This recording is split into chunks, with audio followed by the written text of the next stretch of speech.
अस्सलाम वालेकुम व्यूअर्स, कैसे हैं आप? उम्मीद है कि आप खैरियत से होंगे। आज की इस क्लास में हम डिफरेंट स्पोकन इंग्लिश स्ट्रक्चर्स पढ़ेंगे जो कि बहुत ही इम्पोर्टेंट होंगे। हम रोज़मर्रा ज़िंदगी में इन स्ट्रक्चर्स का बहुत ज़्यादा इस्तेमाल करते हैं अंग्रेज़ी बोलते हुए। वो तमाम व्यूअर्स जिन्होंने अभी तक चैनल सब्सक्राइब नहीं किया, आप चैनल सब्सक्राइब करके बेल का आइकन दबा लें ताकि हर लेक्चर्स का नोटिफिकेशन आपको आसानी से मिल सकें। तो आइए वन बाय वन हम उन स्ट्रक्चर्स को डिस्कस कर लेते हैं जो हम रोज़मर्रा ज़िंदगी में ज़्यादा इस्तेमाल करते हैं। आज का पहला स्ट्रक्चर है in response to. In response to का इस्तेमाल हम के जवाब में के लिए करते हैं। उर्दू में जब हम ये कहते हैं कि किसी चीज़ के जवाब में ये कहा, मतलब के जवाब में कहने के लिए हम क्या कहेंगे? इन रिस्पॉन्स टू का इस्तेमाल करेंगे। इसका जो स्ट्रक्चर बनता है देखें, फार्मूला, पहले सब्जेक्ट, फिर उसके बाद वर्ब, फिर उसके बाद ऑब्जेक्ट, फिर इन रिस्पॉन्स टू के बाद अदर वर्ड्स आएंगे। अब यहाँ पे वर्ब की हमने फॉर्म का मतलब मेंशन नहीं किया है क्योंकि इसमें ज़माना चेंज होता जाएगा, मतलब टेंस जब चेंज हो जाता है तो वर्ब की जो फॉर्म होती है वो चेंज होती चली जाएगी। मिसाल के तौर पे देखें, उसने सवाल के जवाब में हाँ कहा। उसने सवाल के जवाब में हाँ कहा। He said yes in response to the question. He said yes in response to the question. अब इसमें said देखें सेकंड फॉर्म इसलिए इस्तेमाल हुआ है कि जो सेंटेंस था वो पास सिंपल का था। अगर ये प्रेजेंट सिंपल का होता तो he says yes होता, ठीक है। He says yes in response to the question मतलब वो सवाल के जवाब में हाँ कहता है होता। बच्चे ने तोहफे के जवाब में शुक्रिया कहा। बच्चे ने तोहफे के जवाब में शुक्रिया कहा। The child said thanks in response to the gift. The child said thanks in response to the gift. उसने गुस्से के जवाब में खामोशी इख्तियार की। उसने गुस्से के जवाब में खामोशी इख्तियार की। He remained silent in response to the anger. He remained silent in response to the anger. उस्ताद ने मेरे सवाल के जवाब में वजाहत की। उस्ताद ने मेरे सवाल के जवाब में वजाहत की। The teacher explained in response to my question. The teacher explained in response to my question. In response to कब इस्तेमाल करेंगे? के जवाब में का ट्रांसलेशन करने के लिए। दूसरा है with an eye to. With an eye to का इस्तेमाल होता है मद्देनज़र रखते हुए या नज़र में रखते हुए। इसका जो स्ट्रक्चर बनेगा, पहले सब्जेक्ट फिर उसके बाद वर्ब। देखें यहाँ पे भी वर्ब का फॉर्म हमने मेंशन नहीं किया है क्योंकि ये टेंस के हिसाब से ये फॉर्म क्या करेगा? वर्ब का चेंज करेगा। यहाँ पे हेल्पिंग वर्ब और वर्ब दोनों भी आ सकते हैं। उसके बाद ऑब्जेक्ट, फिर उसके बाद विद इन आई टू के बाद अदर वर्ड्स इसके अंदर आएंगे कि उसमें नाउन भी आ सकता है, इसके अंदर एडजेक्टिव्स भी आ सकते हैं, कुछ भी आ सकता है इसके अंदर अदर वर्ड्स में। अब देखें, वक्त को मद्देनज़र रखते हुए हम जल्दी रवाना हुए। वक्त को मद्देनज़र रखते हुए हम जल्दी रवाना हुए। We left early with an eye to time. We left early with an eye to time. हमने मौसम को मद्देनज़र रखते हुए सफ़र की। हमने मौसम को मद्देनज़र रखते हुए सफ़र की। We traveled with an eye to the weather. We traveled with an eye to the weather. अब अगर टेंस चेंज हो जाए तो फिर ये ट्रेवल क्या होगा? ट्रेवल्ड भी हो सकता है, ट्रेवल्स भी हो सकता है अगर ये पर्सन चेंज हो जाए और प्रेजेंट सिंपल का हो जाए, ठीक है। अगर ये प्रोग्रेसिव में आ जाता है तो फिर उसमें ट्रैवलिंग भी हो सकता है। बजट को मद्देनज़र रखते हुए ख़रीदारी की गई। बजट को मद्देनज़र रखते हुए ख़रीदारी की गई।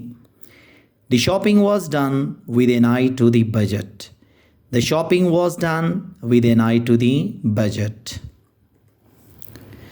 माहौल को मद्देनज़र रखते हुए प्लास्टिक का इस्तेमाल कम किया गया। माहौल को मद्देनज़र रखते हुए प्लास्टिक का इस्तेमाल कम किया गया। The usage of plastic reduced with an eye to the environment.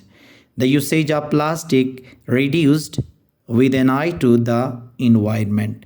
With an eye to का इस्तेमाल कब करेंगे? मद्देनज़र रखते हुए के ट्रांसलेशन करने के लिए इस्तेमाल करेंगे। थर्ड है सी eye to I. See eye to आई का इस्तेमाल होता है हम ख्याल होना, मुत्तफ़िक़ होना या किसी से इत्तेफाक करना, ठीक है, उस सेंस में इस्तेमाल होता है ये। अब इसका जो फार्मूला बनेगा सब्जेक्ट, फिर उसके बाद सी आई टू आई, फिर उसके बाद आगे अदर वर्ड्स आएंगे। हम इस मामले में हम ख्याल हैं, हम इस मामले में हम ख्याल हैं। इसको दूसरे तरीके से ये भी कह सकते हैं हम इस मामले में मुत्तफ़िक़ हैं, मतलब एक दूसरे से इत्तेफाक रखते हैं। अब इसका ट्रांसलेशन होगा we see eye to eye on this matter. We see eye to eye on this matter. मेरा बॉस मेरे साथ हम ख्याल हैं। मेरा बॉस मेरे साथ हम ख्याल हैं। इसको इस तरह से भी हम बोल सकते हैं मेरा बॉस मेरे साथ मुत्तफ़िक़ हैं या मुझसे मुत्तफ़िक़ हैं भी कह सकते हैं। My boss and I see eye to eye. My boss and I see eye to eye. दोनों दोस्त हर मौजू पर हम ख्याल हैं। दोनों दोस्त हर मौजू पर हम ख्याल हैं। इसको दूसरे तरीके से ये भी कह सकते हैं दोनों दोस्त हर मौजू पर मुत्तफ़िक़ हैं, दोनों से इत्तेफाक करते हैं। Both friends see eye to eye on every topic. Both friends see eye to eye on every topic. हम सियासी उमूर पर एक जैसा सोचते हैं। अब इसका इस तरह से भी ट्रांसलेट होता है कि देखें हम ख्याल का, मुत्तफ़िक़ का आप एक जैसा सोचना भी कह सकते हो। हम सियासी उमूर पर एक जैसा सोचते हैं। हम सियासी उमूर पर इत्तिफ़ाक़ करते हैं, हम ये भी कह सकते हैं। We see eye to eye on political matters. We see eye to eye on political matters. Last है टायर्ड ऑफ, थक जाना। थक जाने को क्या कहते हैं अंग्रेज़ी में? टायर्ड ऑफ का इस्तेमाल करते हैं। अब इसका जो फार्मूला बनेगा पहले सब्जेक्ट, फिर उसके बाद हेल्पिंग वर्ब, फिर ये हेल्पिंग वर्ब कभी लग सकता है कभी नहीं लग सकता है, ठीक है। उसके बाद टायर्ड ऑफ के बाद वर्ब की हमेशा फोर्थ फॉर्म इस्तेमाल करेंगे। फिर आगे रिमेनिंग जो भी रिमाइंडर सेंटेंस का जो भी रिमेनिंग पार्ट रहता है उसको हम अदर वर्ड्स में शामिल करते हैं। जैसे कि मैं खेल खेल कर थक गया हूँ। मैं खेल खेल कर थक गया हूँ। I am tired of playing. I am tired of playing. Aslam चल चल के थक गया है, या असलम चल चल के थक गया था। असलम चल चल के थक गया था। Aslam was tired of walking. Aslam was tired of walking. मैं काम कर कर के थक गया हूँ। मैं काम कर कर के थक गया हूँ। I am tired of working. I am tired of working. मैं पढ़ पढ़ के थक गया हूँ। मैं पढ़ पढ़ के थक गया हूँ। I am tired of reading. I am tired of reading. तो ये जो स्ट्रक्चर जो आज हम जिस लेक्चर में हमने डिस्कस कर लिए, ये हमारे रोज़मर्रा ज़िंदगी में बहुत ज़्यादा इस्तेमाल होते हैं। जब अंग्रेज़ी आप बोल रहे होते हैं तो इन स्ट्रक्चर का ज़्यादा से ज़्यादा इस्तेमाल किया करें, क्योंकि इन स्ट्रक्चर्स के ज़रिए हम आसानी से अंग्रेज़ी बोल सकते हैं। उम्मीद है कि आज का ये लेक्चर आपको पसंद आया होगा। Thank you very much.